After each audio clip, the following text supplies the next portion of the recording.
5 years ago, China eradicated absolute poverty, transforming the lives of hundreds of millions of individuals. So the question today is, what can the African continent learn from this? My name is Jenna Bosonko, and you're watching the China-Africa Talk. And with me today is Professor Zhang, professor at CUC, Patrick, who's a journalist from Rwanda, as well as Geronimo, who's the founder of a trust fund. Thank you so much for joining me, lady and gentlemen. Thank you so much for joining me here. So to lay the foundation, let's now get into what poverty actually means to all of you. Different dynamics, different countries. What does it mean to you, Professor Zhang? Is it income, infrastructural development, the lack of education, the lack of health? What does poverty actually mean to you? I think you mentioned most of the perspective for poverty, and of course the low income, the lack of resources, and also the limited, healthcare, and also lack of the, infrastructures. So all of this, I will regard it as poverty and people's life. People struggling over food, over the basic, life supplies, road, transportation, and they cannot enjoy life freely. I regarded this as, poverty. Yes, so Patrick, what does poverty mean to you? Yeah, I think first of all, in my opinion, there is no single correct definition of poverty, but so far there is consensus that any definition of poverty needs to acknowledge particular things like social, economic, and cultural context. And so far, the existing knowledge has categorized poverty into two different categories, like absolute poverty and relative poverty. So it can also be important to understand the difference of these categories.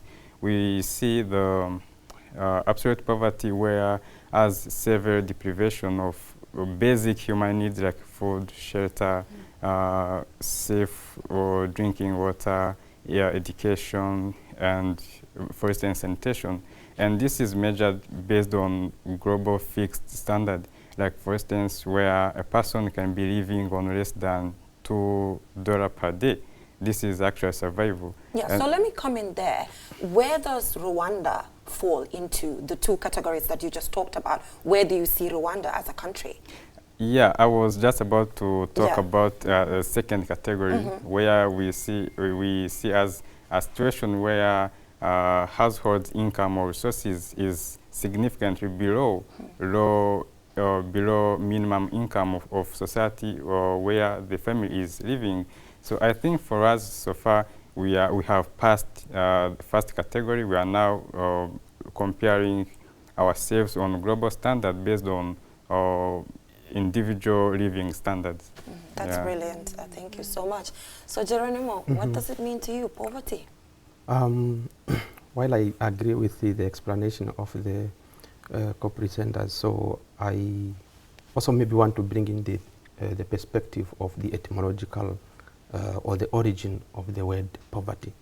So it comes from actually the Latin word pauperica, which means destitution, referring to any situation or a condition where the basic needs or the fundamental basic needs are lacking to any specific maybe country or specific community. So, and poverty, it's actually, as my colleague has just highlighted, it is classified. It can be either absolute or relative, but also maybe in addition we can also say it is based on the situational context. It can be urban poverty, or maybe it can also be referred to rural. So the context, it's what is matters.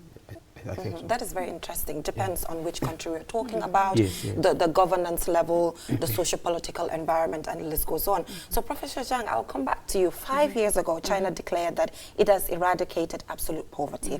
So at that point in time, as a citizen of this country, how did you feel when this announcement was made? Yeah, when Chinese government announced, we did a very successful, achievement to lifted about nearly 99 million people out of absolute poverty, and also something like 832 counties, poor villages.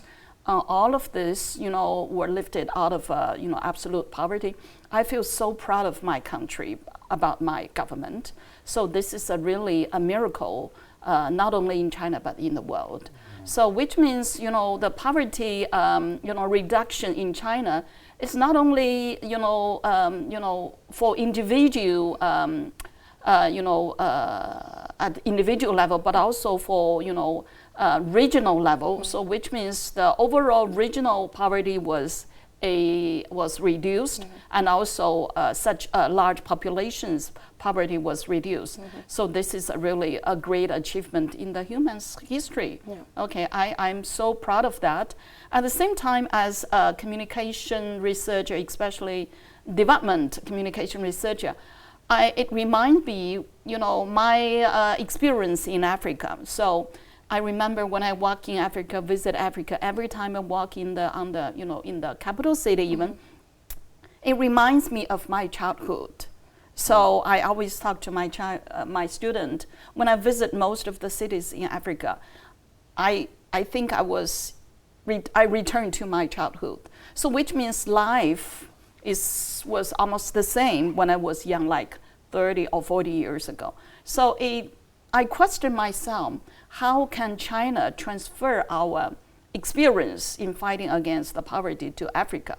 When and how African countries can make the same achievement? So I reflect a lot. So this is, at one side, I really, proud of my country. On the other side, I worried, I think, what we can do to Africa. That's brilliant, because when this announcement was made, obviously, it did capture international attention. Yes. And I'm glad you mentioned that it is beyond China, and it is. So, Patrick, Rwanda, for the past 2 decades, we've seen how under the leadership of Paul Kagame, there has been massive investment in health, education, infrastructural development. But still, what do you think Rwanda can actually learn from the dynamics and the strategies that has been employed by China to actually eradicate absolute poverty? Okay, I want to start with what Professor said, that whenever he visits Africa, he just remember her childhood. So I can say maybe to some extent Africa is still living in the past of China, because China has already passed a red line of poverty. So I would say China has really made a good development. And let me tell you one thing. There is one policy China adopted, which is China Rural Agricultural Enterprise Policy, which has really had positive impact on poverty reduction. This enterprise has enabled rural population to participate in economic development and increasing their income. And also many and almost majority of the people has really benefited from these industries. And I give you example based on the available data. These industries has really enabled rural population to be employed, because if you see, for instance, from around 1978 to 1993, there have been increase in terms of employment, where the increase rose from 28.3 million, which accounted for around 7% of total employment, to 123.5 million, which accounted for 20.5 million, and also 27.9 total employment for rural labor. So I think within the context of Africa, this is a relevant strategy Africa can learn from. And even Rwanda, as most of African countries still rely heavily on agriculture. So African countries, if they could adopt this strategy, having so many industries within the rural area which are there to produce agricultural product, it will also help rural population to be employed. And So also, you- it can even reduce number of rural population who migrate from rural to urban and cities. Yeah, so you think urban development and employment is something that Rwanda can really learn from when it comes to the strategies of China? We've agreed on that. You say? Have we agreed that urban development and employment is one of the key areas that Rwanda can learn from China? Yeah. As I said, taking an example of this rural agriculture, for us, we are still relying on agriculture, and agriculture is being held in rural areas. So if we take this example and then implement these industries, many rural populations will get opportunity to be employed instead of relying on this agriculture, and sometimes they are not having tangible income. Yeah, employment and rural development, very interesting. So Namibia, middle upper income class country, but still we see how there's a lot of inequalities when it comes to the distribution of wealth in Namibia. So what strategies really can Namibia employ to ensure equality, you know? Yeah,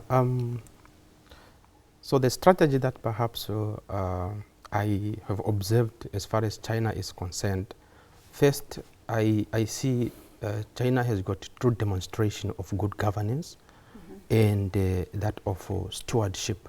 So when you are entrusted with certain maybe funds at a grassroots level, so the local government, say for instance, if you are entrusted with the funds, which is specifically meant maybe to implement certain projects, so we see how the tangible results turned out here in China. So, and I believe also that if we can emulate this example and we replicate it with good governance, stewardship, and the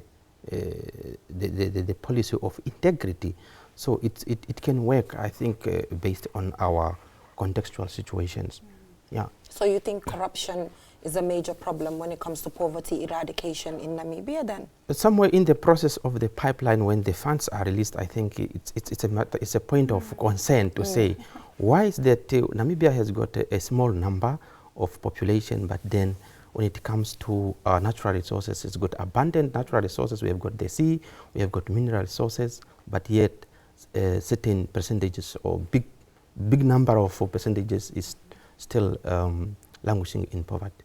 Yeah, so Professor Zhang, moving on, let's talk about criticism on the dynamics and the strategies that are used by China might not be able to actually apply in the African continent, for example, in Rwanda and in Namibia, due to political difference in governance, and the list goes on. So what is your take on this criticism?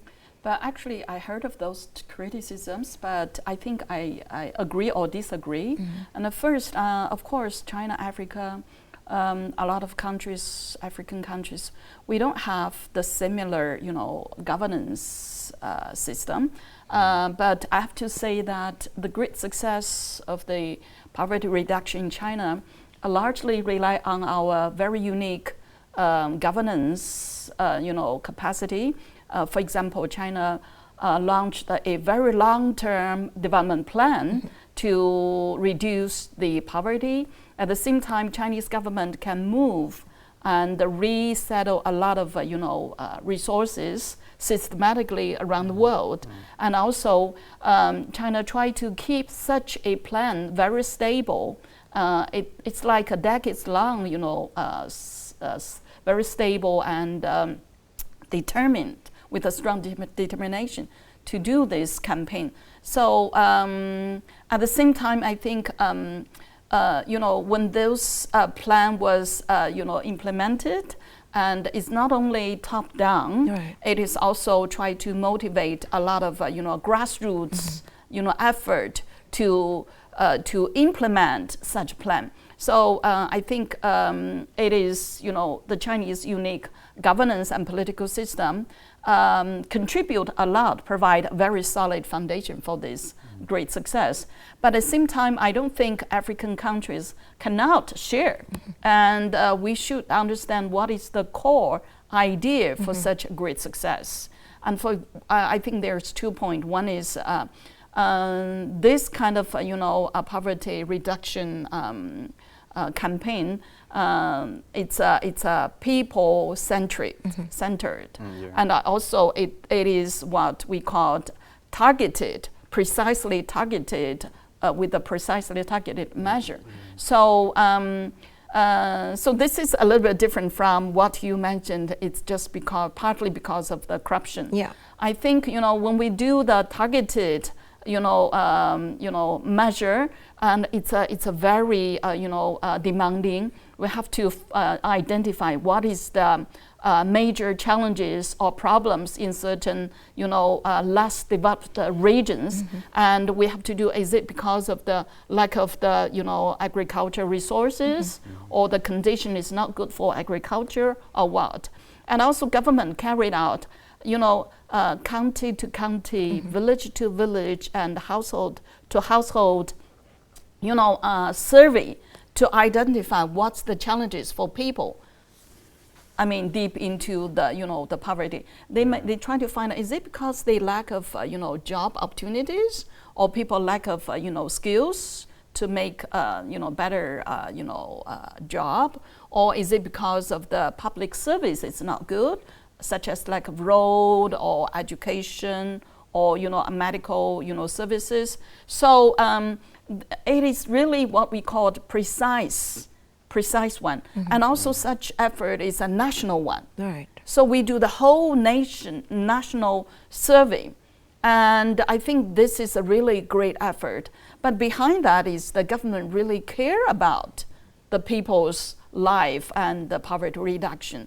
I think those ideas could be shared by African countries. I know some African countries, when you deal with the poverty issues, and sometimes you get fundings from external, from some international NGOs. Yeah. So it's also based on some limited budget, and also it is with some kind of interference from outside. So when that project finished, and it finished, it's not a long-term stable one. At the same time, and it's not a general overall plan to fight against poverty. It's for some short period of time. So I think Chinese one is it's a national, stable, long-term. It's a top-down, and also with a very accurate grassroots effort. Yeah. So, Geronimo, Professor Zhang talked about something very important: funding.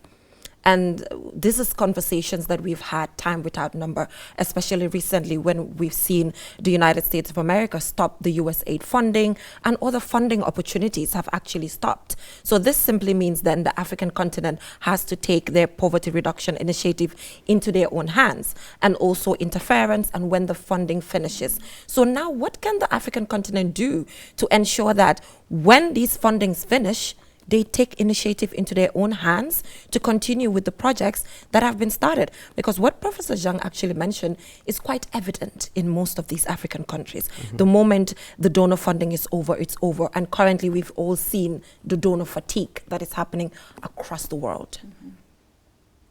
Yeah, from my perspective, what we need actually to continue what we have started, say for instance, any projects that is implemented, to avoid it, to avoid being discontinued, we need to have self-sustainable project proposals that are in place, so that at least once the project is implemented, then we are certain that this project is not going to die a natural death, but then it is going to progress in a long term, not only in a short term, as the professor has indicated.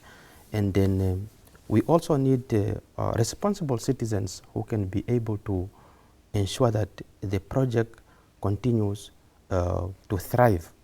And then the government also needs to be able to intervene, or to ensure that whatever the projects are implemented, be it at the grassroots level or community or regional, so they are responsible also to ensure that the projects are still continuing thriving. Yeah. So theoretically, China actually put together the theory first, and then later they came into implementation, because Professor Zhang talked about the strategies that were the guiding principles when it comes to the eradication of absolute poverty. So in Rwanda, in Namibia, in so many African countries, we do have strategies on paper, theoretically, but most of the time implementation becomes a problem. Why do you think that is? You know, because we've seen that China had it on paper, implemented it, but that challenge tends to exist in the African continent. Why do you think that exists, and how can we change that to the benefit of the reduction of poverty in the African continent? Okay, I think, in my opinion, I think is sometimes what we prepare in the documents is not what we implement. So for African context, I think, as Professor said, in the process of eradicating poverty, we rely to some extent on the foreign funds, and which also can be another problem to Africa on the other side. But what I think is Africa needs to clearly define their development goals, and then they have to make sure that these development goals has to be aligned with within their own context. Without, maybe if you are having fund from China sometimes, or anywhere else, they will oblige you what to focus on. Yeah. So sometimes I think, for instance, you need to be independent in terms of planning. You need to sit and then say, within our context, we are lacking this, and we need this to alleviate this poverty. Maybe if it is people living in dangerous zones, we need to alleviate this without considering what my funders is saying. So sometimes we have this influence of the funders, which we need to get rid of. I think for China, what is good for them is they are self-funded. If I'm correct, they are not looking for any fund from outside. That's why they are doing their things within their own context, as the way they understand it. So they are able to, as he said, from top down. The population might not be willing to comply with what the government is doing, but for the government's sake is overlooking for their population what they want. So that's why maybe when you are self-sufficient, you can do your project how you understand you need to address the poverty. But how about the lack of continuity, you know? The lack of continuity Geronimo was talking about. Even sometimes the fact that, you know, the funds come and then the project starts, the continuity gap that actually takes place, which we've highlighted.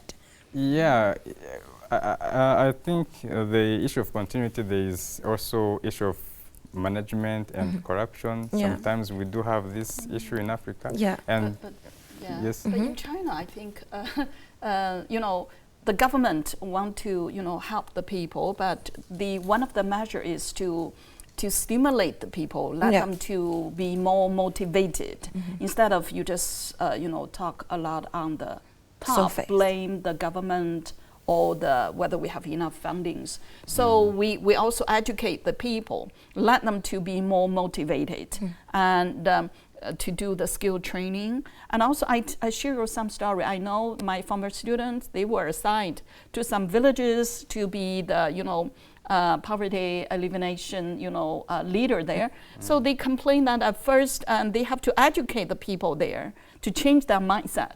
One is when they, you know, the government will distribute some hen or cow or, you know, sheep for them to reproduce, you know, and to make money, and they eat them. They eat them. So they complain about you know, they have to change people's mindset and to educate them how to do, you know, agriculture production, and how to use the modern like e-commerce to sell their products. So, and they try to link their, you know, very local agriculture products to be sold and to be sold on the online. So I think it is what we call, it's not you just do blood transition, and also you have to educate the people, make them to produce blood by themselves. This is also quite important. There's a top-down, measure, but there should be, basically should be a bottoms-up, effort. At the end of the day. That is very changing of mindset. It's key. I think I can also add two more things. There is issue of security. Again, without security, there is no development. And also issue of leadership. Sometimes you find the ruling party for China has, is it one, you have one party ruling one party. We have many other, parties, but it's a working together. Okay. So my point is, sometimes you find maybe in certain African countries, if one ruling party is the mandate is done, the other ruling party will come, and then it will not continue on the same pace. They will just need to come up with their own maybe structured development. So the continuity will not be there. They will need to start over within their own perspectives. So now you're touching on the leadership issue, the multi-party systems, the voting, and who comes next. I think that is also very key. That is why critics have been pointing at the different system for China and its applicability in the African continent. But then I'm happy that also Professor Zhang, striked a balance. You strike a balance on what can we learn from and what cannot be applicable at the end of the day, which is, now let's talk about China-Africa cooperation. Rwanda has very strong ties with China, for example, and has cooperated with Rwanda in different areas. So how has China-Africa cooperation, China-Rwanda cooperation supported when it comes to the reduction of poverty there? I think you made very good introduction that Rwanda and China has very strong relationships, and this relationship started around 1971, and since then the signed agreement has through this cooperation has really benefited Rwandan people. I may say, for instance, the bilateral trade after the official visit of President Kagame to China in 2018 has reached around $496 million, including $6 million in Rwandan coffee export. So you can imagine how, for instance, this $6 million has benefited thousands of Rwandan coffee farmers. Increasing their income and maybe encouraging the agricultural investment. So generally speaking, I can say the bilateral relationship between these two countries has really had economic impact on Rwandan rural community farmers. That is amazing. That is amazing. And now China announced this May that there's a zero tariff policy, when it comes to imports. So then now it's not only about China, the exportation of this coffee into China, but also SMEs can come in. It's beyond the farmers now, which I think is an amazing thing. What is your take on the tariff policy? I think it is a good move for China's slogan of win-win situation. So far, we are exporting for Rwanda, we're exporting chili, coffee and avocado, and recently there is a agreement, our ambassador told us, agreement between Rwandan exporters to China, agreement of avocados, and we know China really needs a lot of avocados. and actually before we started the show, privately Professor Zhang was talking about how expensive avocados can be, and the cashew nuts, and then now there's no tariffs now, so you can enjoy more avocados. So that's also the benefit for China-Africa cooperation. Within this free tariff, maybe we will see more other products coming to African markets. So what is the case in Namibia? What particular initiatives can you point at which has to do with China, Namibia cooperation that is actually contributing to the reduction of poverty? Namibia enjoys actually good relations with China. especially 2 points that I want to highlight here. The first one is road infrastructure. So in Chinese philosophy, they say that if you want development, you should first consider constructing roads to bring about development in order to reduce poverty eradication. So we have got beautiful roads, and in Namibia, I think it's ranked as number 1, if not 2, having best roads in Africa. So this credit we give also to China, to Chinese companies that are entrusted with this stewardship responsibility to construct roads. So especially there is one road that that interconnect Oshikango and Otapi, and that has really smoothened in the trade relations. You can even go to Angola because it is near the border, and then you can be able to do trading. So that credit, it is attributed to China. And then the second one is also scholarships. Yeah. So in order to bring about development and to reduce poverty, we need also young people with talents and energy to be inspired, or to be given, or to be educated, to be given that skills in order to be capacitated, and also when they acquire these skills, they can be able to implement it, those projects that speaks to the needs of the country. So those are some of the highlights. Yeah, and actually I'm very happy you talked about education, because Professor Zhang was talking about how China has also used a strategy of changing the mindsets of its citizens to ensure that they want the change that they want and take it into their own hands. And you know, as individuals who are in China and studying, now you've seen it, you've seen so many things, and then probably when you go back to your countries, you want more for your country.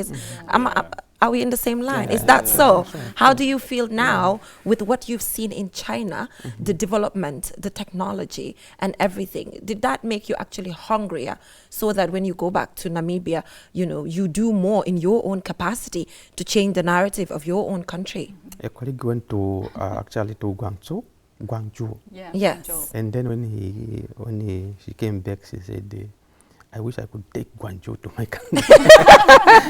He just wants to uproot it and put it there, right? Exactly. So actually, China has set a very good example to the rest of the world that we think with this example we can also really try to see the needs that speaks to our countries, and then we address the issues that are peculiar to our countries. Yeah. Yeah. So Professor Zhang, China-Africa cooperation, you are quite passionate about this, very passionate.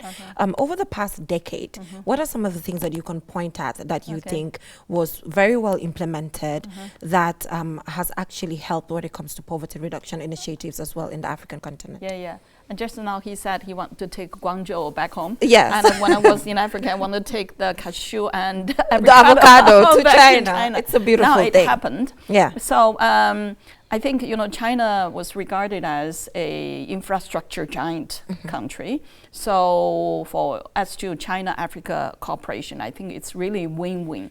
It's for the cooperation is not without any political conditions, not like the Western countries. So I think China, during the cooperation, China helped Africa to do a lot of in the field of infrastructure, not only road but also like airport, power station, and stadium, sports stadium, or whatever you name that. So I think those provide a very good facility for the country to develop. So that means infrastructure. At the same time, I think China also, when we do the infrastructure, it provides a lot of job opportunities to the local people. Yeah. And on the other side, it's technology. I think China also tried to transfer the technology to Africa, including the scholarship, including change the mindset and help the African young people to improve their capacity, comprehensively. I think those points are also very important. The other side is, to train the, the government official, not only young students, government officials, journalists, they also receive training or do seminars here. So they see China from their own, eyes, and I think they also change their mindset, which means, what China can be achieved, set a very good example for Africans and build up their confidence. So Chinese story is a real story. If China can achieve that, and with the effort, African countries can also, achieve that sooner or later. Yeah, that is very, I mean, this year it's the year of people-to-people exchanges. You're right. We've seen the number of Africans currently in China, attending 2 weeks exchanges, and the list goes on. But Patrick, are we taking advantage of China-Africa cooperation as an African continent to support with our poverty reduction initiative? China can come and say, we will construct a road, we will do this, we will do that. But at the end of the day, are we taking it into our own hands as Africans to lead the way as to how we can achieve the end goal, which is to reduce poverty? Okay, this will bring me back to what I said. African countries need to have specific development goals they want to achieve. And then they need to make sure while signing maybe a cooperation agreement, they need to sign a binding contract that mandates local benefits. And also they have to make sure that they include regional coordination or cooperation to make sure to enforce proper terms agreement between two countries whenever they are about to sign agreement, because otherwise, not only for China but also with other countries, whenever you are signing a contract without maybe considering properly about your interest, there will be a rules for you, because you will find yourself you are working for the funders without achieving your own goals. But China has a non-interference policy, yeah, whereby there's no interference. They don't directly say, this is how we want you to do this. So are we the problem then? Is the African continent taking it into to say, you're not interfering, but okay, this is what we have. This is how we want it. And this is our dynamic, I'm talking generally, not specific for China. Yes. What I mean is, I think Africa so far knows this interference of power countries. Yeah. For them, what they supposed to do is to set their own goal agenda and to set the limits of the power countries who are just funding them. So by considering these two things, maybe there will be no interference within two countries. Okay. So Geronimo, what's your take on it? China-Africa cooperation for poverty reduction. Is Africa taking the narrative into its own hands? It's a very tricky one. It's a very tricky one, and maybe perhaps my contribution to this is that there's a say that you should not only teach a person how to eat fish, but give him the methodology or the tactics on how to catch the fish. So given that, I think the context of Africa in general is that we need the skills that we can that we are acquiring from China, so that we can be able to take the continent forwards with the skills that we are getting, be it for the skills related to technology or other skills that emanates from different fields, so that we can be able to move the continent forward. And then also to ensure that the win-win cooperation is not only merely on the papers, but there's mutual benefit from the two different African countries in relation to China.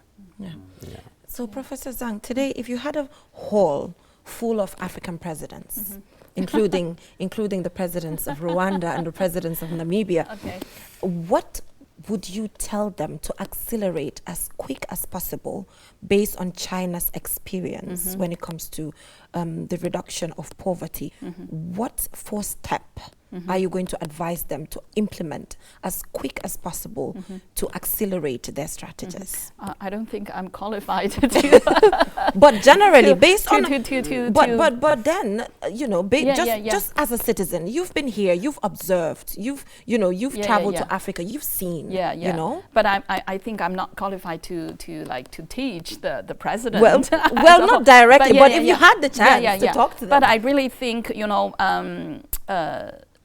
African countries, including the leaders and also the citizens, they have to understand China and Chinese story. So, because China, we have a different political system, we have a different governance system. So it's, if you only just talk about this kind of poverty reduction campaign, I think that's still sort of too narrow to talk about it. So you have to think about the Chinese culture, history, and also the general the advantages for Chinese government, for Chinese political system. We can motivate and the national sources, and we have a long term, not only 5 years but 50 years, 100 years, even 200 years of national development plan. I think it's time. I think African countries for a long time, willingly or unwillingly, they rely a lot on the foreign aid. So that, to some extent, solved some, temporary, challenges or issues. But in the long run, it's still, African countries should find your own way, your own approach to deal with poverty or development issues. So it's not time just to rely on China, but China will provide not only physical, visible, cooperation between China and Africa, but also I think more deep under the iceberg is what is the secret for China to develop so well, and only after developed very well, then we come back to solve the poverty issues. So there are a lot of philosophies and secrets and experience for Africans to learn and to study, to find out. So now let's talk about success stories for the African continent. Since we started, we've been talking about what can the African continent learn from China. Now let's talk about the success stories in Rwanda. Like I said in the beginning, they are brilliant success stories under the leadership of Paul Kagame, with investments in several areas. Rwanda is a very, very beautiful country. So what success story can you really point at right now when it comes to poverty reduction in your own way as a country? Yeah, before I go straight to your question, I want to say something on what Professor said. Please. He said, as many African countries still rely on funds from other countries. Our President Paul Kagame always saying we need to be yes. We need to find like homemade solutions. What will happen if maybe my boss is chasing me away? So I have to have this in mind. Whenever this happens, I have another alternative option. So for your question, so far Rwanda, actually we usually say like Rwanda counts like 32 years of birth, because we had genocide, and everything was, which has taken a toll. And so far what we have is really amazing within this very short period of time. Amazing. In terms of when we talk about development, development is very wide things, but it includes infrastructure, social living conditions, security, and other things. But I can assure you that in Rwanda is now, it's beautiful, it's clean. Beautiful country. It's labeled as Singapore of Africa, but we are yet to be there. But in terms of infrastructure, we are very, very, very ahead compared to some other neighboring countries. In terms of technology, we are performing better. Everything is online. There is no more contact with the people if we want services. Like if I'm staying here in China, want maybe particular document, I will apply it online, and then within 24 hours, the I will. e-governance. Yes, I will. That is amazing. Yeah, there's e-governance. There is education. We are having a very increasing young generation who are enrolled in schools. We have passed the first level of poverty. Now people are performing better in terms of like financial. We are, and in terms of security, we are. I know everyone knows Rwanda. We are very. It's amazing. Actually, generally speaking, so far, Rwanda has really embraced very development under our president's leadership so far. Yeah, I am really looking forward to visiting Rwanda. You're The welcome. clean streets, the You're streets are welcome. so clean, it's so beautiful. I'm definitely looking forward to that. So They also have some national strategy Yes. to do the cleaning of the whole country. yes, So I yes. think Rwanda and China, we share a lot of experience I with see a lot that. of a national level plan and a national level, approach. So Yeah. that matters a lot. Yeah, the fact that there's something to compare is a beautiful thing. For what she said, we have community work which we call umuganda. Okay. Like it's a general gathering at the end of each month. Okay. To do the cleaning. Yeah, to do the cleaning. Amazing. Yeah, around the Neighborhoods, yeah. city. Yeah. That's amazing. Yeah. That's amazing. It's Yeah. it's clean. Yeah, The yeah. cleanliness is what actually catches my attention whenever I see Okay. And Rwanda. also that build the national identity Yes. and make people feel they belong to this nation. Yeah. Yes, yes, Yeah. yeah. Okay, thank you, Professor. We have slogan which says "Ndi Umunyarwanda." Yes. You know, before what leads to genocide in 1994 Yes. is we had divisions saying, Yeah. for instance, Tutsi And for he's you, Hutu. you are Hutu. Yeah. But for now, we no longer have these divisions. Okay. We are all under this term Ndi Umunyarwanda, Yeah. which means there is no two Banyarwandas. Yeah. Yeah, I'm That's a good Munyarwanda, Yeah. you are governance. Munyarwanda. Governance. Yeah, there's no any.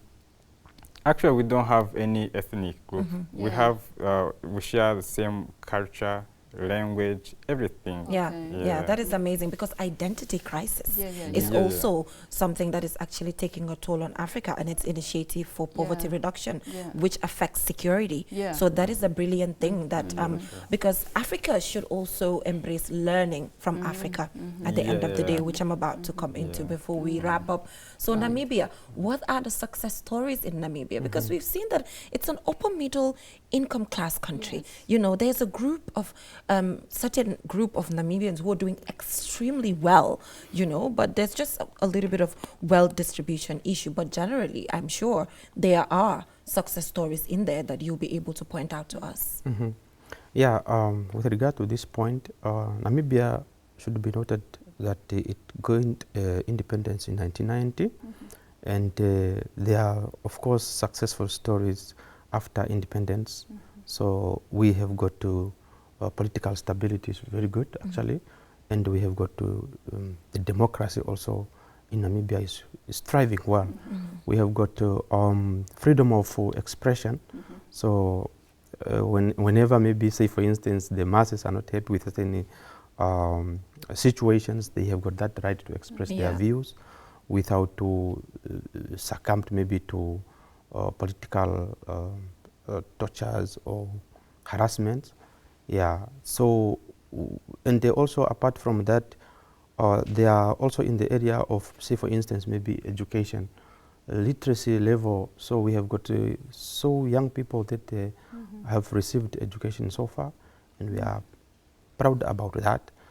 Yeah, and then in terms of also food security, say for instance, or health, yeah, Namibia is progressing well actually.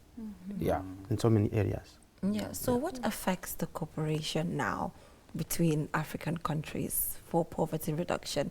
Because you've talked about a completely different area that Patrick has talked about, cooperation for poverty reduction. We can do that, but that remains a challenge. Why?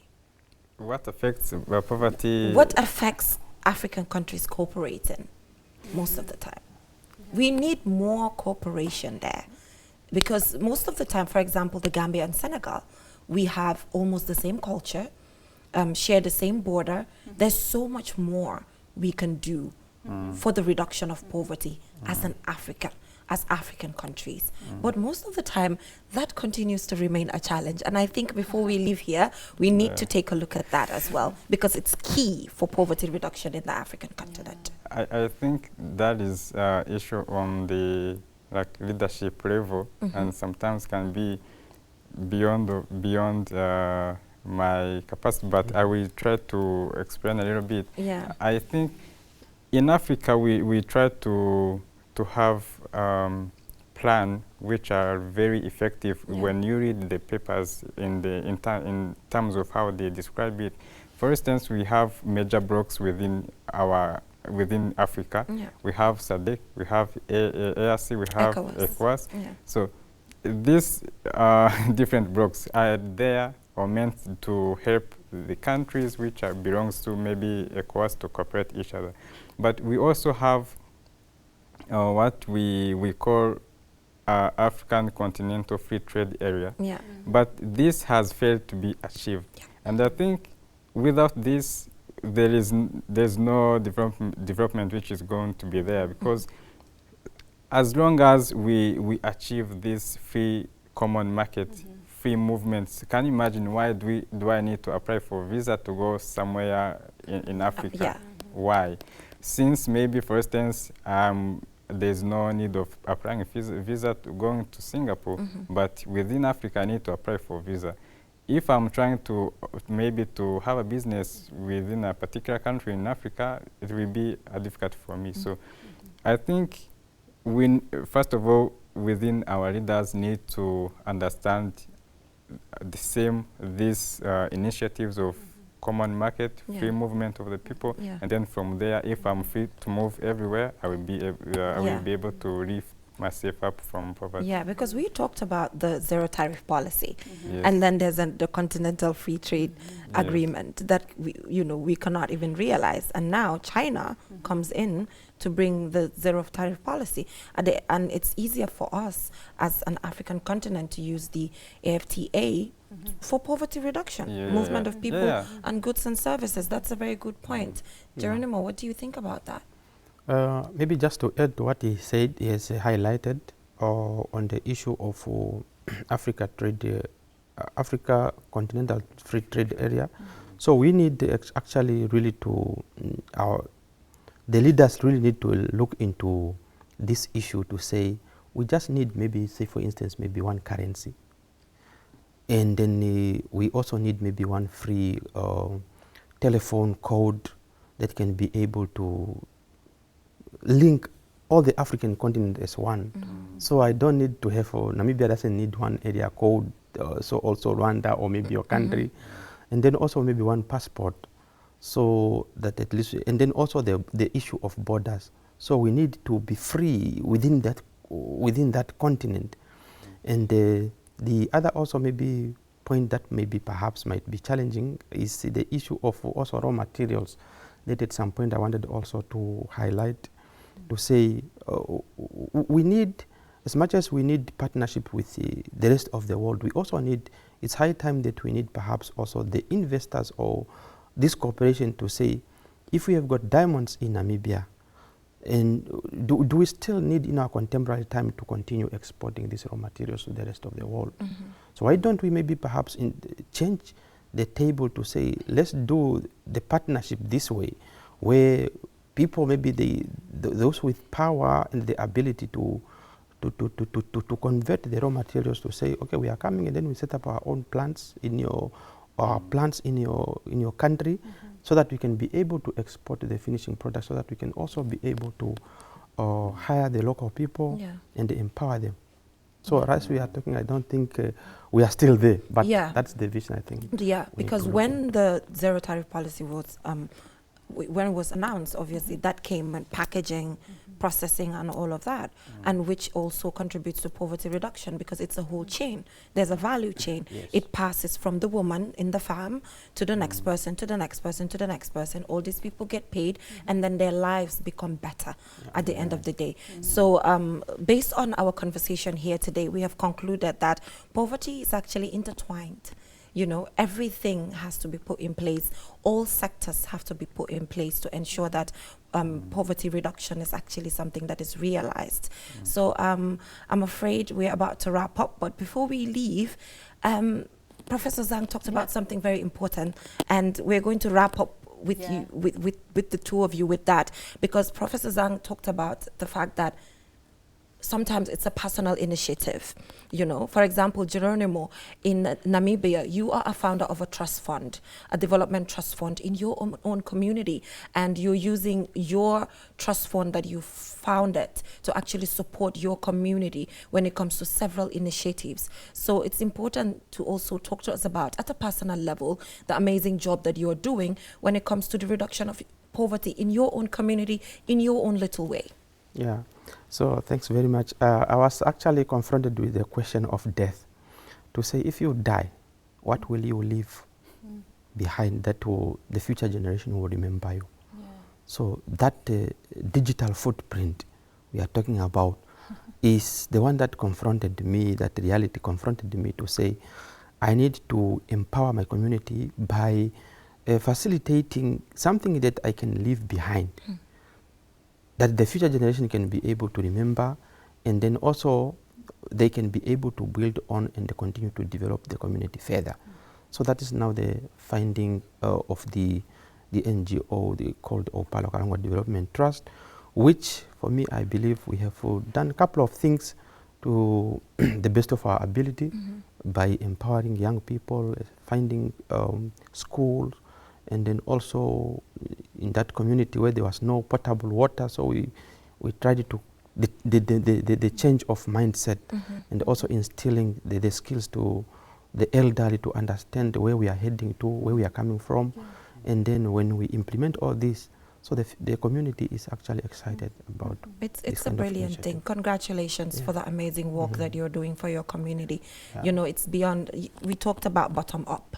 You know, it's beyond the state, the president, the ministers. It's about what the grassroots is also doing to ensure that, you know, there's change. I know you're a journalist, but journalists, we've seen how now journalists are taking it into their own hands to put up reports that are ensuring poverty reduction for particular communities. What initiatives, you know, what are you doing in your capacity as that to also, you know, spread the word, create a change? As a journalist, yeah, I think my own role is nothing beside reporting the major issues that are affecting society. Very key. Yeah, which is my own responsibility. The rest is for the readership to address what I'm bringing on the table. Yeah, but information leads to change at the end of the day, which is brilliant at the end of the day. Professor Zhang, I'm afraid that is all we have time for. What is your major takeaway from today's discussion? China-Africa partnership, Africa-Africa partnership, you know, the changing of mindsets. A lot has been talked about, and now we know it has to be collective to actually reduce poverty. Yeah. I think, you know, the understanding each other still matters a lot for future, you know, cooperation. For Africans to understand China, for Chinese people to understand Africa. So based on that understanding, we have to, you know, we have to work a lot to build that understanding. And of course, we have to change a lot of, you know, experience in terms of governance. I still stress the importance, the significance of governance, not only inside one country, but also in Africa continent generally.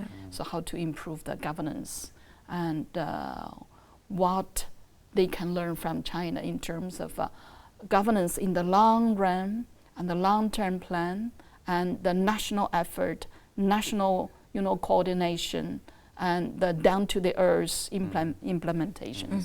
So those experience should be deserve a lot of studies. Yeah. Yeah. But thank you so much, Professor Zhang, Patrick, and Geronimo, for joining me today on the China-Africa Talk. It has been an amazing conversation.